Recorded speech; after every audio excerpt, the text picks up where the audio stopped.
Washington, D.C. area. It's the Inside Scoop, all the news that our viewers want to know. Now, here's the host. Welcome to Inside Scoop Virginia. I'm Bettina Lawton and I'm your host. And tonight we are going to be talking about the NAACP in both Fairfax and in Alexandria. And as our viewers, I'm sure know, the NAACP is the oldest and the largest civil rights organization in the country. It was founded in 1909. I think our chapters here are not that old, and certainly the presidents of Fairfax County and the Fairfax City are certainly not that old. And I want to welcome them to the show. I'm going to introduce first Shirley Ginwright. She is the president of the Fairfax County chapter of the NAACP. She was recently elected to her second term. She is actually from Montgomery, Alabama, where she participated in the civil rights movement and marched with the Reverend Dr. Martin Luther King on the Selma to Montgomery March. She has a degree in legal studies. She is working on her master's in criminal justice. She is the chair of the Fairfax County Communities of Trust Committee, and hopefully we can find out a little bit about what those are.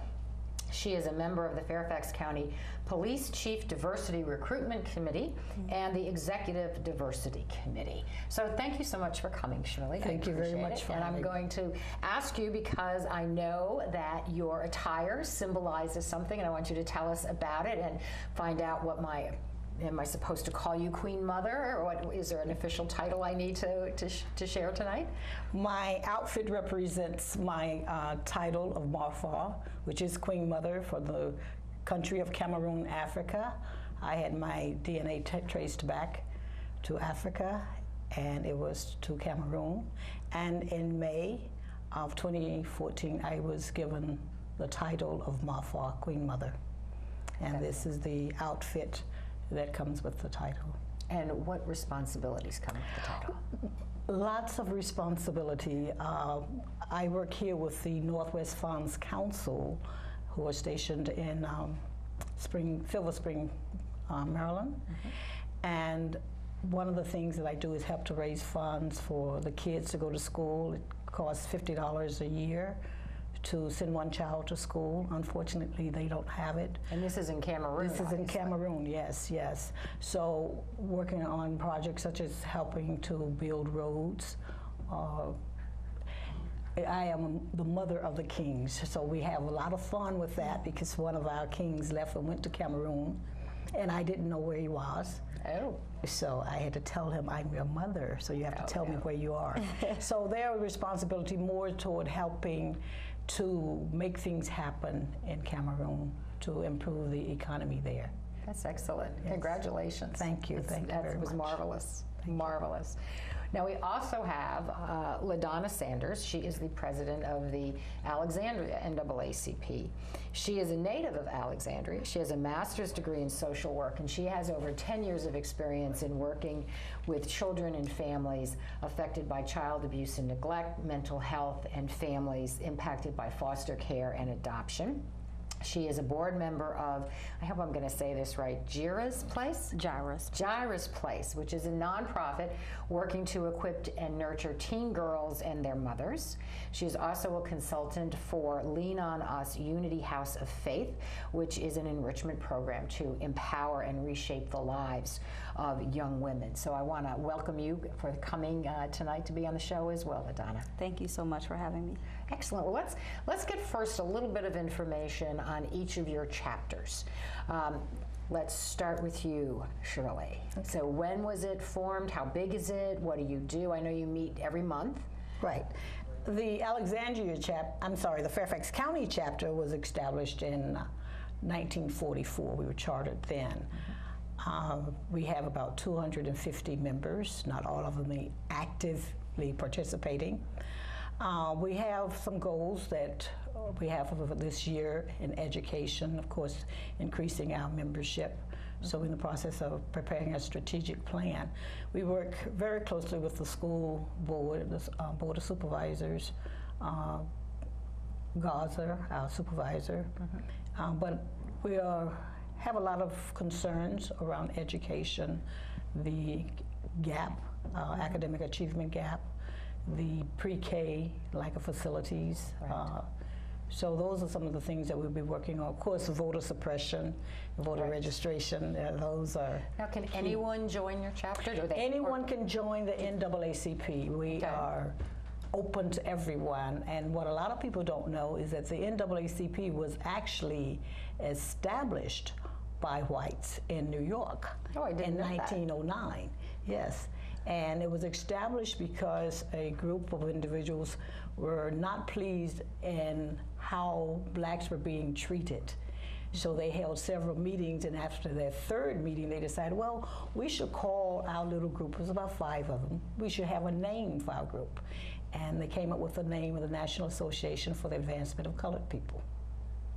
Now, were there any blacks or colored people in this original group? Yes, there was one. Originally, there was not, and then there was one that came in to work with them who had a separate group that they were working with in New York. And they said, okay, let's combine our efforts and work together. Good, because there's nothing quite like having somebody tell you what to do. Yes. You know, it's kind of like not a message you really want to send. Yes. So, well, LaDonna, tell me about the Alexandria chapter. Our chapter was founded in October in 1933 at the Alfred Street Baptist Church. So you're actually much older than the Fairfax. Yes. Okay. And currently we have about 250 members. We have youth membership as well, and then we have also life members. Our meetings are held at the Charles Houston Recreation Center in Alexandria, and we meet the 4th Thursday of every month. And typically we have a guest speaker who comes in and we talk about any issue that is around what the NAACP created. It's called the 5 Game Changers. And those 5 Game Changers involve, they address areas of education, health access, economic sustainability, voting rights and suppression of voters, and we also focus on public safety and criminal justice. Okay. Terrific. Well, let's talk about something that happened, because it just ended, which is the General Assembly. And I know that there were some bills that the NAACP was interested in. One of them, as I understand it, is the decriminalization of marijuana, which first of all, when Senator Adam Ebbin introduced that, I thought to myself, only from Alexandria. Get somebody, you know, you're not going to see somebody from the South Side, unless they thought it might be a substitute crop for tobacco. But why was the NAACP coming in on a decriminalization of marijuana? Well, more so for the fact that the disparity of the number of blacks that have been incarcerated because of marijuana compared to whites. Okay. And you know, in the United States, we have more people incarcerated than anybody in the world. That's right. And when these kids are incarcerated, or when they get a charge, even though it's a misdemeanor, it's a drug charge. So it prevents them from moving forward with their lives. They cannot get federal grants to go to school. They cannot get federal housing. So there are a lot of can't get. And this is all because it's a drug charge? Because it's a drug charge. So the decriminalization of this would remove the drug charge. It would make it a lesser fine for them. Right now it's a fine, jail sentence that carries on for the rest of their lives. So we're saying, does a child have to be punished the rest of their life for doing something stupid? You know? And this is what Senator Evans was saying. You know, give them a chance. Let them move forward with their lives. This isn't a drug that kills anybody. You know, you can drink alcohol and go wrap around a tree and kill yourself and a whole bunch of other people. That's true. But the marijuana does not. But basically what he's saying, let's look at the impact that it's having on the lives of the individuals that you're incarcerating. You know, you will spend $25,000 a year to incarcerate somebody that may have had $2,000 worth of marijuana. And that makes a lot of sense. But that's not then personal use unless the price of marijuana is really high, which I'm not aware of. But that sounds more like a dealer as opposed to like personal use. Was it going to decriminalize? Well, no, these are not all dealers, no. Really? Because you can have that much marijuana? How much does marijuana cost these days? I have no idea. I've never bought any. I've never smoked. Have I? It's like, no. We have no idea. You know? I have no idea. I just never assumed possession, you know, charge, and you get incarcerated. But even some of them have been caught or stopped or say, well, we see some little ashes, and they get charged with marijuana possession. And I said, are you for real? But the thing is, a kid can get charged, they go to court, but it hasn't been tested to see whether it was marijuana or not. Wow. You know, so they get a public defender because they can't afford an attorney. So the first thing he says, well, you know, you take a plea deal and you go to a class, well, you still got a drug charge. Okay. You know. Okay. So and this would make it, but it's decriminalization, so it's not It's not legalization. We're not trying to legalize it. Right. We're just trying to decriminalize it and say, hey, look, make it a misdemeanor, not a felony. Okay. There's not a sentencing that goes along with it. You get a fine, and then if you get caught again, there are different provisions in the bill. So is this like a traffic offense? Absolutely. It's equivalent. It's like, equivalent to a traffic offense. And you know, Shirley did such an amazing job with championing the local chapters, Alexandria, Arlington, Prince William County, getting all of us on board, because there was some apprehension, you know, what perception that would look like in the community if we were, you know, as an organization saying that, you know, this was okay. But when you go take a look at the data and review the number of arrests, you know, it's very significant, and the impact across time is definitely much more detrimental than allowing the small amounts that they have sort of made the cushion for in the bill. Because the arrest rate is like 3 to 4 to 1. You know, so this really it's a great impact. Yes, it does. And when you arrest one person, it has a domino effect, because if you take the husband out of the family, now the wife is left to raise the children. If she's not working or does not have the income to continue, now you have someone that's going on subsidized housing or welfare to try to help support. So that's another financial burden, where the taxpayers are taking care of that too. But like in 2010, the Virginia spent $70 million in trying to enforce drug laws. $70 million. Now, if you marijuana or drugs all? These was marijuana. Marijuana, right. So the thing is, if you multiply that times 4 years, look how much money we've spent. Right. And something that hasn't made an effect. Wow. You know, so if you take that money and put it toward the schools, look how much more we could be doing to educate our children. Well, we've got to take a break. We will be back in 2 minutes with more. Stay with us. Inside Scoop. Here again, your host.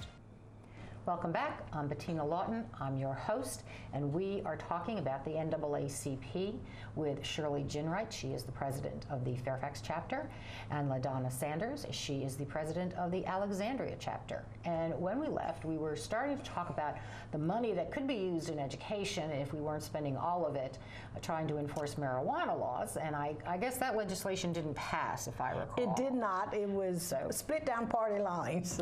Not surprising. Not surprising. So that's $70 million.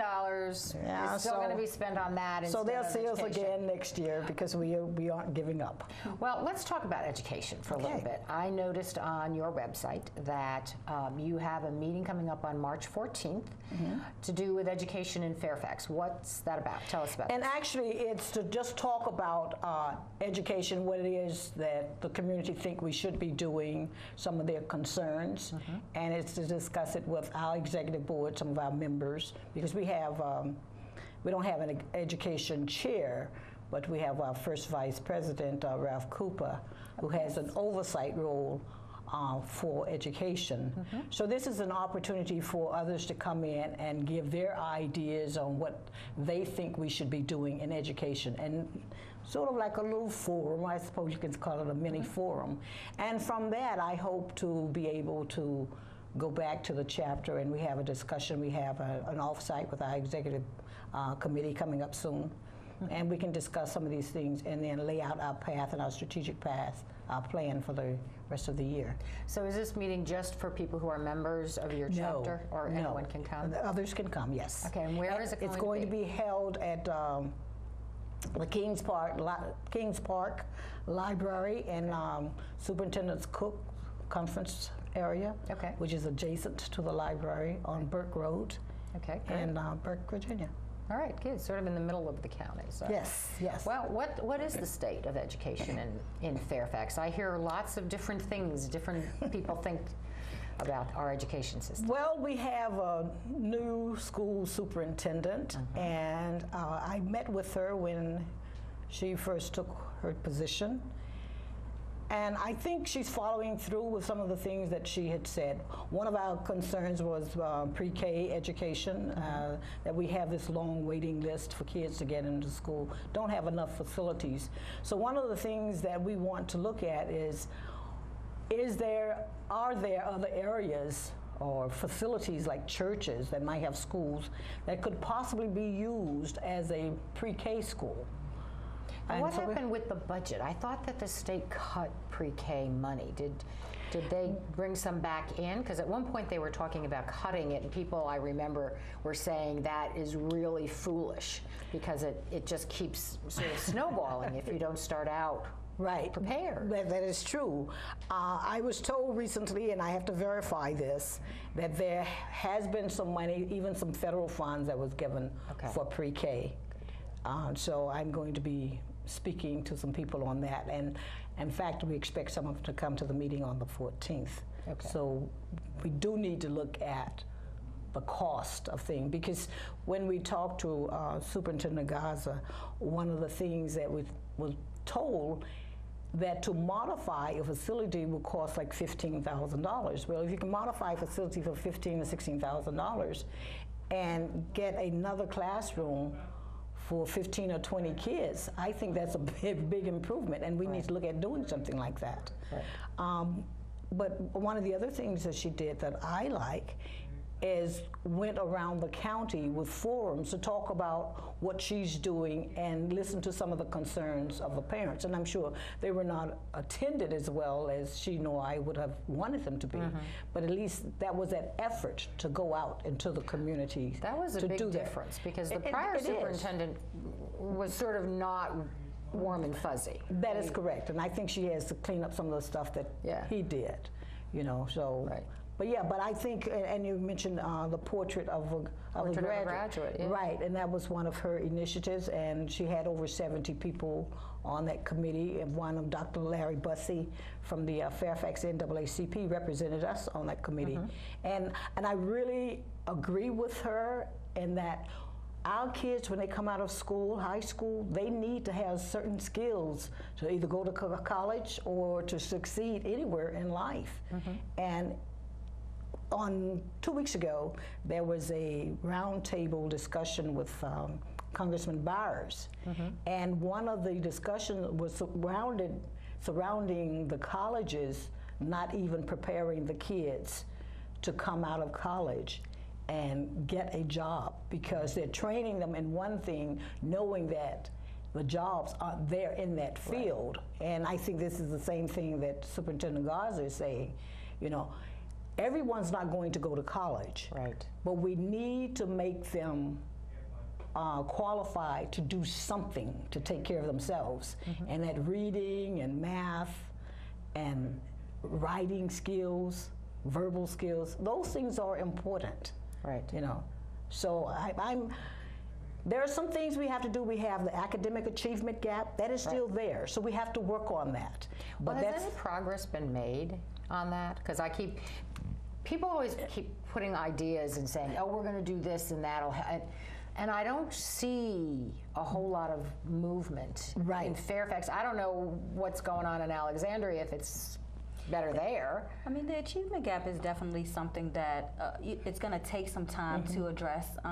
The schools, right now I'm working on the Alexandria City Public Schools strategic plan representing the NAACP. They invited a community member to come in and offer strategies to this team in terms of planning the 5-year plan for ACPS. And so we have discussed things like the achievement gap, you know, having real and honest conversations about what that looks like, what can we do differently to address the needs of the students who are definitely being underserved currently in Alexandria City Public Schools. Our new superintendent, Dr. Alvin Crawley, has been working diligently with myself as well as other community organizations to ensure that we're having those honest conversations and to ensure that the questions that the community brings to the NAACP as well as other organizations are being addressed. We have an open door policy with him. He is accessible to myself, to members of our branch. What we've been trying to get them to do is take a look at sort of ensuring that individualized plans are created for the students that we serve, and that we figure out a way, because I think one of the things that is missing and that would improve the achievement gap is parent involvement. And that changes, in my mind, with how we do the outreach. There's a lot of information that is posted on the city websites and that they send letters out. Parents are working, they get busy, you know, right. Everybody's not able to sort of check the kids' book bags every night or check the city website every day. And so thinking about in terms of how we do our outreach so that all of the information that ACPS is disseminating to the community is equitable, and to ensure that everybody is receiving the same information at the same time, even if it has to be in different languages.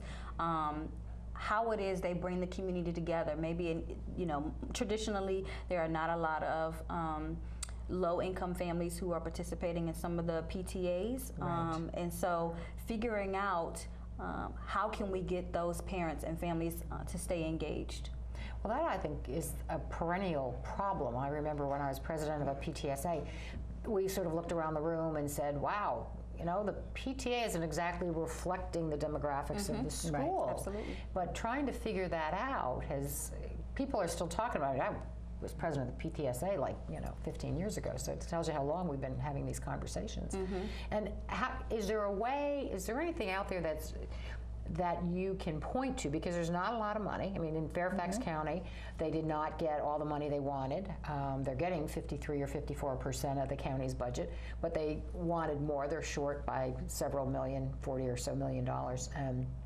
So the money isn't there. How do you address something like an achievement gap, which just seems so hard and massive, when there isn't a lot of money to throw at it? Is there a lot of money elsewhere? I always look at... You stop locking people up in marijuana, and then you take the $70 million and put it toward the education. Well, there is that. I got to tell you, there's a whole lot of appeal to that argument, both in terms of not having, as you were saying, the long-term effect on these young people, and freeing up that kind of money if we could just get the state to actually give it to us for education instead of diverting it elsewhere. But it's very, as a practical matter, very difficult in the systems to say, let's address this in a really concentrated way.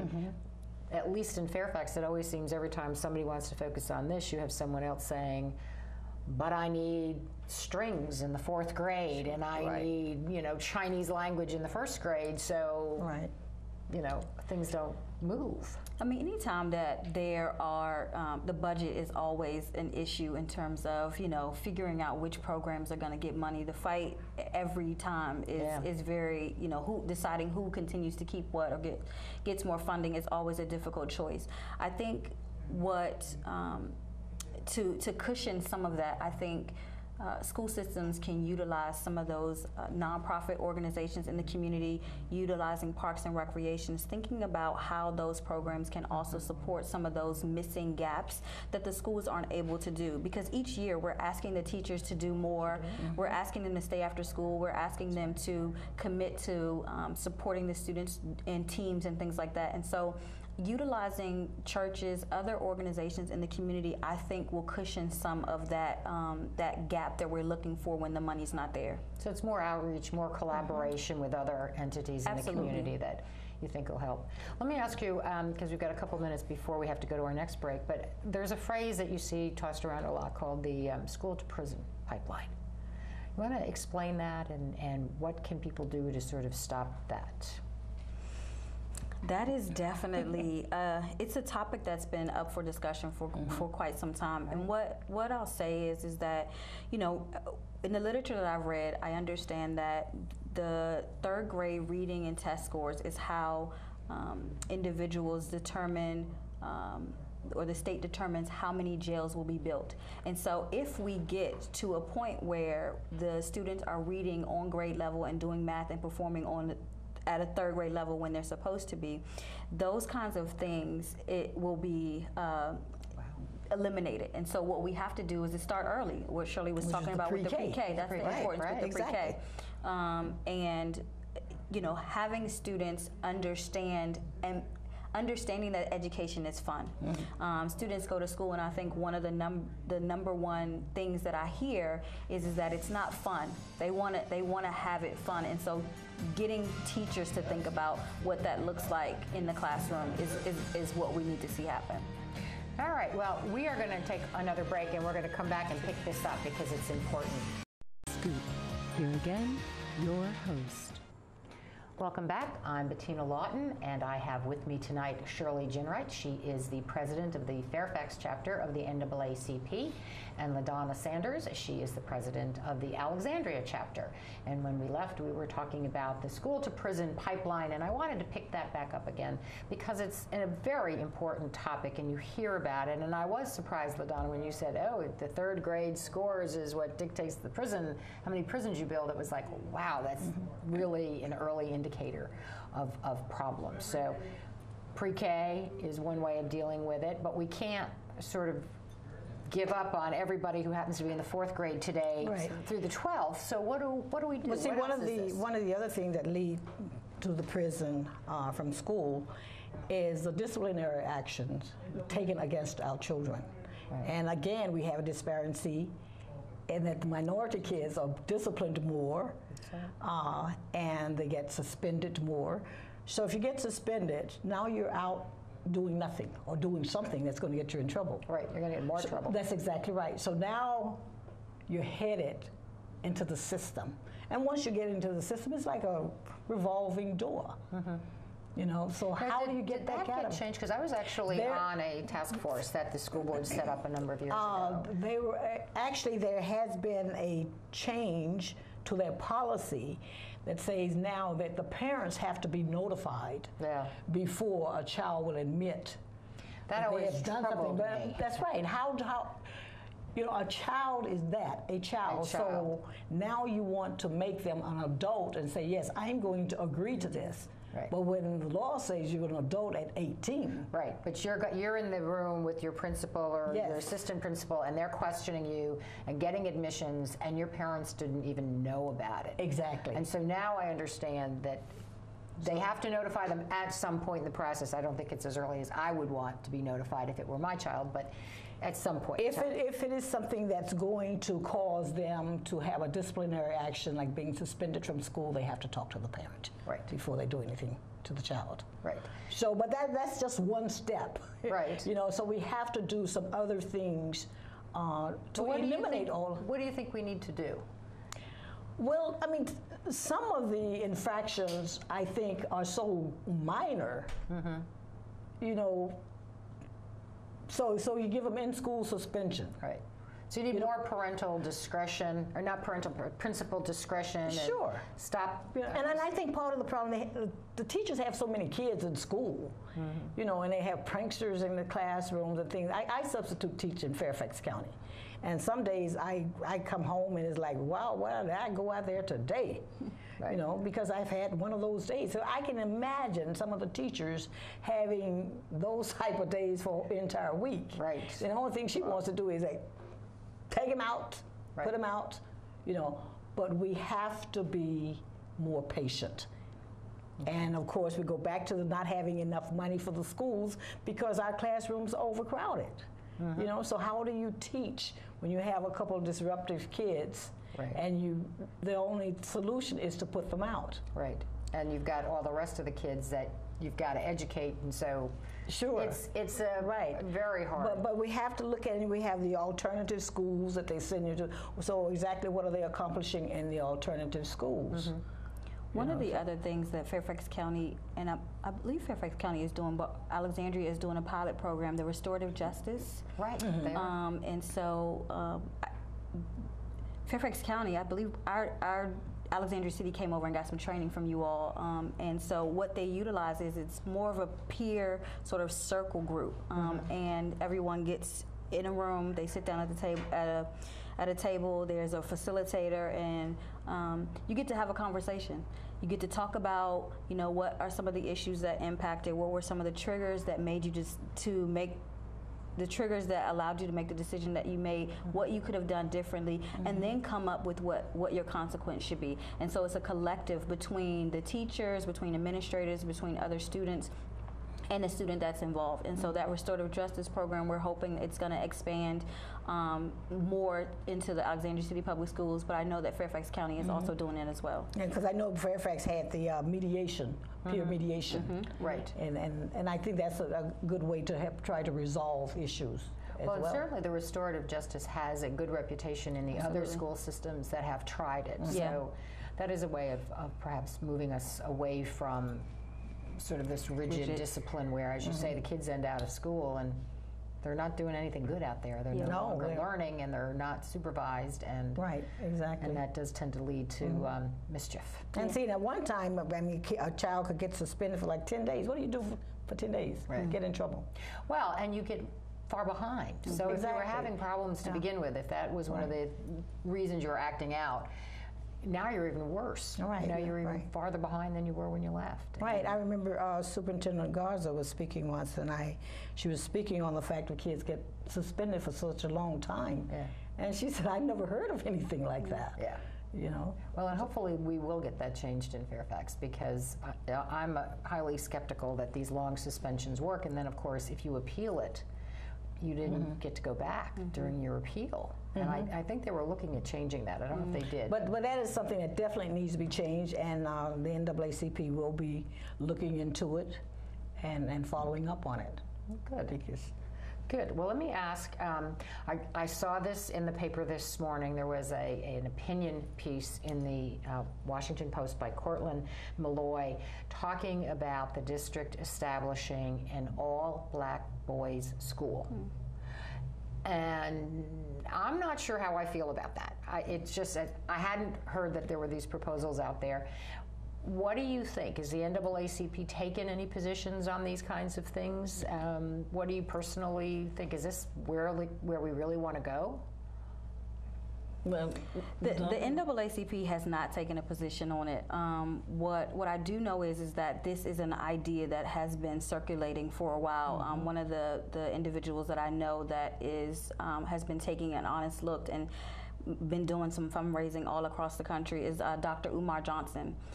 He is a psychologist. He used to work at a school in, I believe it was Philadelphia, and he has been trying to purchase St. Paul's College.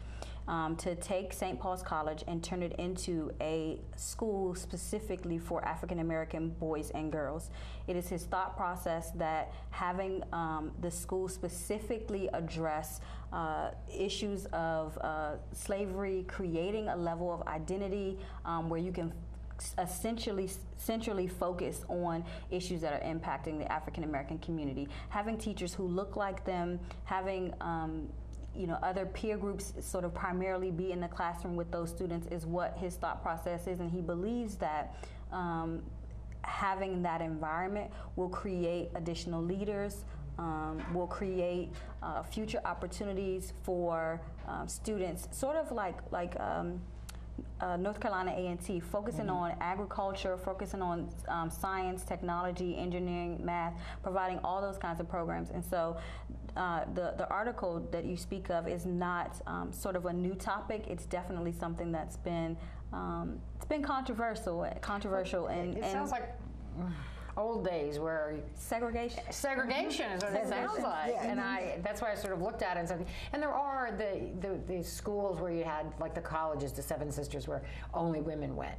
And the women, you produce these great leaders, and they acted differently when the boys weren't around to distract them and all those good kinds of things. But this just strikes me as boy, it just feels like we're going back 60, 70 years. But think about it. So the schools in Fairfax County, they have the ISA schools, they have specific Muslim schools, and so parents get to choose sort of what their preference is in terms of where they want to send their students. And so, you know, having the all-boys school or all African-American school, you know, I don't necessarily see, you know, I just see it as an alternative. It's a different choice. Okay. Okay.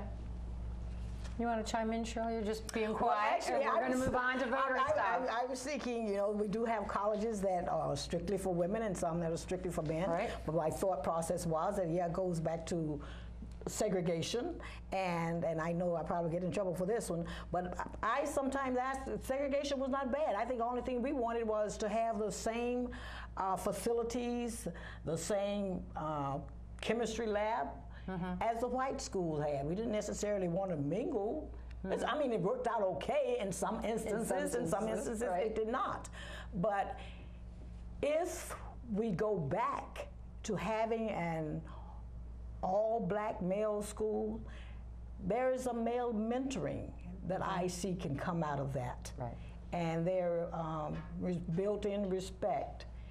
We have a lot of families that don't have male role models in that family. So there could be something positive that could come out of that. Right. You know, so I wouldn't knock it down and say yes, no. I would say maybe. Maybe. Okay. I'm sort of on that maybe side as well. There are some things that could be good. I got to think about it some more. You just have to look at all of it. But then, if we do an all-black male school, then we can't complain if they say we want to do an all-white male school. Right. Which, as I recall from my youth, were typically called Christian academies. That's exactly right. That's what we had in the town where I grew up in the Northeast. Right. All the boys went to this one school. All the white boys went to this one Christian academy. Right. So they're out there. I want to talk. We're going to be going to a break in another couple of minutes. We've got one more segment to go to keep talking about this. But I want to talk about voting. This is what we call an off year. There are no federal people running. There are no statewide people running in Virginia, and so we see very low turnout. Exactly. We may get something around 30% turnout, in contrast to the 70, 80% that we had in 2008 and 2012 for the presidentials. So I know that the NAACP is active in things like voter registration drives Correct. and get out the votes. What do your chapters do in this area on those topics? Well, we have a political action committee that's being established. We didn't have one last year, but we do voter registration every year. Okay. You know, but I think it's not just registering people to vote, it's getting them out to vote, getting them to understand who's running for the position and what the issues are that they're supporting. And are those issues the one that you're interested in? Right. And the NAACP, we say you vote for the person that support what you want. It doesn't make any difference which political party they're in. And people don't understand that your local laws, and maybe they do understand, your local laws are made in the local elections. Right. You know, so if we get a call and say, hey, well, this happened, then one of my questions is, did you vote? No. Well, then you're part of the problem. You need to vote. And that's one of the things I would like to do now. Stress the fact these are the people that's going to make the law that you got to follow every day. Exactly. Well, we're going to come back and talk some more about voting and voter suppression and some other good things. Started talking about voting. And so I want to go back to that topic, talk about voter ID. There's a lot of conversation about that in Virginia and nationwide. That's all right. I know there was some talk in the General Assembly about strengthening the voter ID laws and actually requiring it for absentee voting, which I thought was kind of interesting because the notion of voter ID was there'd be somebody standing in front of you and you look at the ID and you look at them. When you're doing a mail-in absentee, there's nobody standing in front of you. I don't know what happened with that. It seemed like it was going. So LaDonna, why don't you take it away? Yeah, I'm not exactly sure what happened to it either. I'll definitely make sure that I take a look. I do know that to combat voter ID, our voter registrar, the office created IDs so that anyone without an ID could come to the voter registrar's office and get a free ID to utilize for the purpose of voting. Those IDs across the country, it sort of started out really slow, but the numbers escalated as time went on and as information got out. They did a large effort in terms of sending out postcards and doing PSA announcements on public service TV to make sure that the community and public were aware of what those changes were going to be. The NAACP at our community forums that we had for individuals who were running for office, we also passed out information and teamed up with the Alexandria Democratic Committee, the Republican Committee. We had all of their tables represented at most of our events so that they could also reach out and touch the community as well. This upcoming election cycle, you're right, numbers are typically really low, and what we're going to be working to do is to, again, hold those same kind of forums out in the community, making sure that people are aware of who the candidates are, giving them the opportunity to come and share what their concerns are, meet the candidates, and understand the process. I think part of it is how much interaction there is with the candidates and with other organizations so that people can get the questions that they have answered about the candidates. And that's going to be, a major strategy, I think, to get people out. The NAACP last cycle did not offer rides, but there were other organizations like the Urban League, the churches, and those were definitely beneficial to some of the elderly, some of our less mobile, less ambulatory residents in the city of Alexandria. Yeah, I think the photo ID issue in Fairfax becomes difficult because the size of the county is so big that if you have to go to the registrar's office, you can, from Mount Vernon someplace, that's a schlep, and it may not be particularly accessible with public transportation, and that becomes another issue. I'm not sure if Fairfax County did, but I know Alexandria had like a mobile. We had a limited number of them that went to, I think, libraries. Right, they did. They went, yeah, in they Fairfax. had mobile units that went around as well. Yeah. And it was my understanding that, of course I have an ID, that if you went to vote and did not have an ID, you could get a provisional vote, Right. and then you would come back. Right, you had 3 days to come back. Right, exactly. And do something so that about worked. But we've worked with the League of Women Voters a lot, and we'll work with them again, partner with them again this year. Well, there are so many candidates this year that it's going to be. I know the League of Women Voters a couple of years ago did in Fairfax County. They did all of these community forums, and I went to a number of them, and you would have like 15 people. And this year there are like, multiples of that in any given jurisdiction or magisterial district running. So I'm not quite sure how they're going to. And see, we didn't have in Fairfax, we didn't do forums, but instead we partnered with other organizations, so we wouldn't have that small number of people. So there were a lot of forums going. There were. There's a lot. So there's a lot. The thing was, if you limit maybe the number, then you can get more people in one area to do that. That is true. What do you think people need to be doing? I mean, we used to do a lot of early voting, and I heard that that's going to be more restricted this year. Not even so much because of any kind of legislation, but because of budget concerns. Opening up satellite locations on the weekends or evenings prior to the actual date in November costs money, and that it's going to be more restricted this year. So what can we do to actually get more people out to vote? I always like to say to folks, this is your first opportunity to vote. Your last opportunity is November 3rd, but you have all these other opportunities so that you don't end up with, for example, we had that special election in Fairfax on January 6th. We had a blizzard, and people you know, they laughed because it was in the Drainsville area, in Great Falls, and long driveways, and people who couldn't get out because they couldn't get out of their own driveway. But how do we encourage people to vote in a year where maybe they don't realize that, you know, the local laws that affect you every year? And that's what we are have. The people. That's what we're going to have to do, is to educate, you know, what the candidates stand for and what our issues are, and making sure that if they attend a forum, they ask the candidates these questions. Okay. You know, and then hold them accountable. Look at their record. What did they vote for in the past? Right. How did they support you in the past? If they didn't, then vote against them. Right. If you don't like what they're doing and you don't vote, because I tell them, your vote is your power. You know, and this is your voice. Right. So if you don't like what's going on, go vote. Go vote. Exactly right. Exactly right. And I think what most cities and localities have been doing has actually been working. I think, you know, people make a personal choice about whether or not they're going to make the time to go out and vote.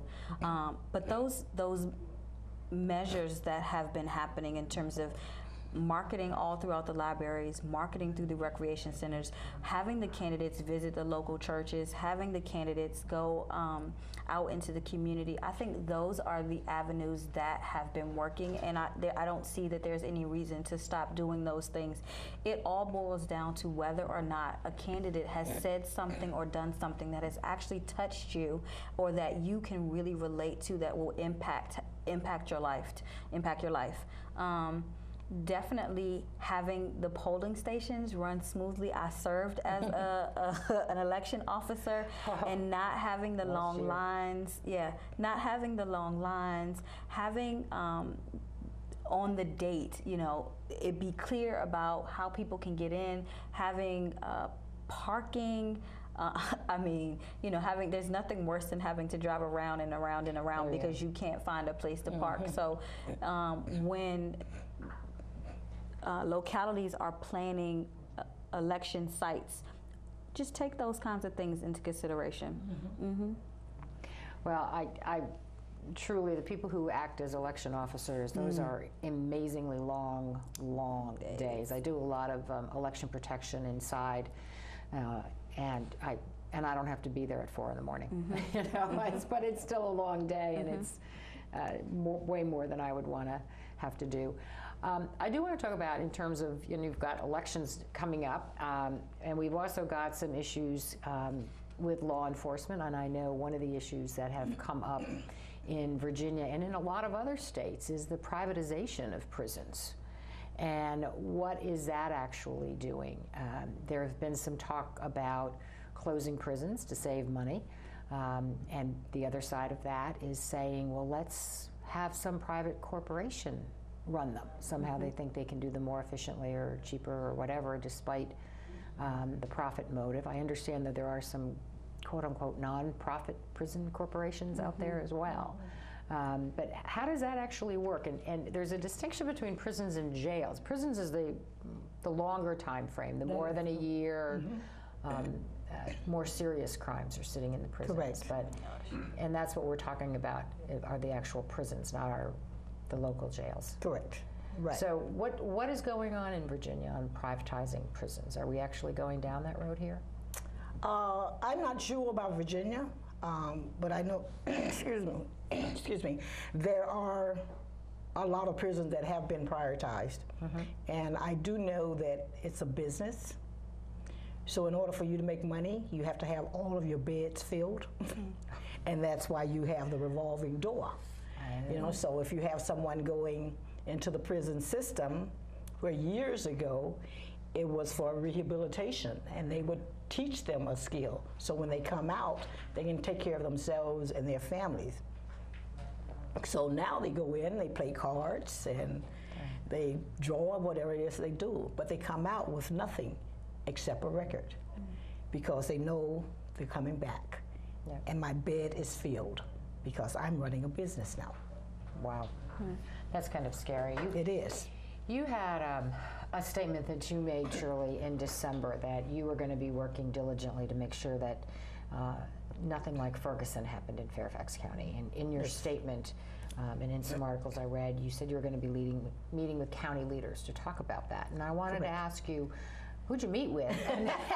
And what happened? Because I saw one article about it and then I didn't see anything. What happened? Well, the first person I met with was Chief Rossler, the Fairfax County Police Chief, and I called him and asked him if we could meet to see what it was that we needed to do to ensure nothing like Ferguson happened here in Fairfax County. And we had that discussion.